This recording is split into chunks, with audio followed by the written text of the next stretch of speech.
Well, it's the day we've been waiting for. Chop, chop, chop. Yes, barbers and hairdressers around the country are back open for business today for the first time in almost 5 months. Shop, shop, shop as well. Shop, shop, shop. Pick and collect. And our reporter Brianna is taking no shortcuts this morning, finding out how places are reopening under new COVID terms and conditions. Rihanna, how are you getting on? Oh, Tommy, those puns were truly cutting edge. I'm back here at the Grafton Barbers. The place is absolutely buzzing. I'm a bit disappointed now because I haven't seen anyone walk out with a dodgy mullet. But you know what? The day's still early. I'm joined now by Conor here. Hi, Brianna. Thanks for joining us and taking time out. I think you just left a client. I haven't sitting waiting now. Yes, indeed, I do. Tell me about today. How are things going for you? So far, so good. It's very busy, as you can see. So, you know, we're working on an appointment system, as you know, and stuff like that. So, it's working well. Everybody's moving, everything's moving along. Everyone's happy to be back, thank God. Yeah. And we're actually enjoying a bit of an atmosphere. Have to be quiet for the cameras, obviously, but we're enjoying the atmosphere back to work. That's brilliant news. And I believe you've cut some pretty famous heads in your time here. Done a couple in my day, yeah. I've done a couple in my day, Brianna. Who's your favourite? Tell us the secrets. Oh, God. I couldn't tell you that. They're all the same. To me, they're a customer with hair that wants to look well, so... So we do have the president himself. I don't look after myself, but he comes to one of our stores. But he comes here. He does indeed, yes. And have you been having to fix any dodgy home haircuts? Do you know, yeah, we have. I mean, there's been a few in this morning. No names, no scandals. But yeah, there has been a few in this morning. Not as bad as I thought now, in fairness. I think after the second lockdown, they were getting slightly better, which is a bit worrying. So, no, so far so good. So far so good. So there was talk about the black market hair trade and people are a bit worried.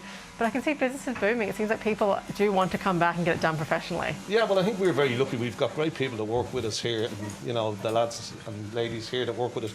And we're all like a big team that get on with each other. We're kind of like a little family in a sense. So we're all glad to be back to see each other and, you know, get back into the atmosphere. I mean, it's okay, as you say, in the black market when people are cutting hair at home. But the whole idea of getting out to the barbershop or to the hair salon and that experience and getting away from the kids for an hour or two, don't forget, you know, and having your bit of own man time, you know.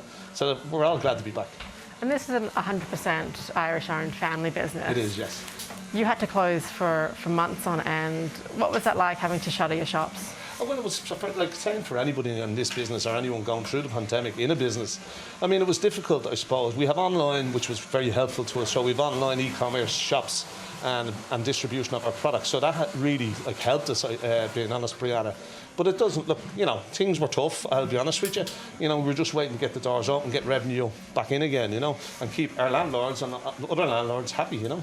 This is the thing, because the rent still had to be paid. Absolutely, yeah. I mean, the government were very good, as you know. They helped most businesses and people who worked in the store. So that was a real, like, without that, we'd all be in trouble, I think, you know. And do you think there's anything more that the government could do to make sure that, you know, there's no cliff to fall off when the payments end? Well, I think if we just get it right this time, I think everything's fine, you know. I think if we're finished with the lockdown, well, I think we're happy. Good stuff. And do you have any tips for anyone who maybe is cutting hair at home still? No, I have tips for people who have hair. Instead of just going into the barber shop because they haven't been in so long and saying, oh, just take it up.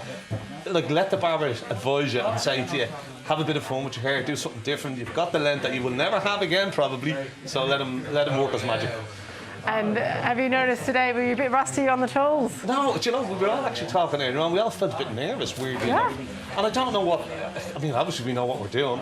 We just felt nervous coming back into the environment. It's really strange, and meet people, because, you know, lockdown was quite a lonely place for a lot of people. And some of the lads we'd conversate, we're in a group together and we'd conversate and say, God, like, you know, I'm bored, can't paint the shed anymore. It's got 10 coats. The garden's trimmed with the scissors. You know, I'd say you were all very popular within your own family groups at home. We are indeed. Well, I suppose because they all have haircuts. So when they were going to school or whatever, because they were in our bubble, they all had their haircuts, you know. That's brilliant stuff. Thank you so much for joining me here today. Really appreciate it. And let's go back to the studio and see what the guys are up to.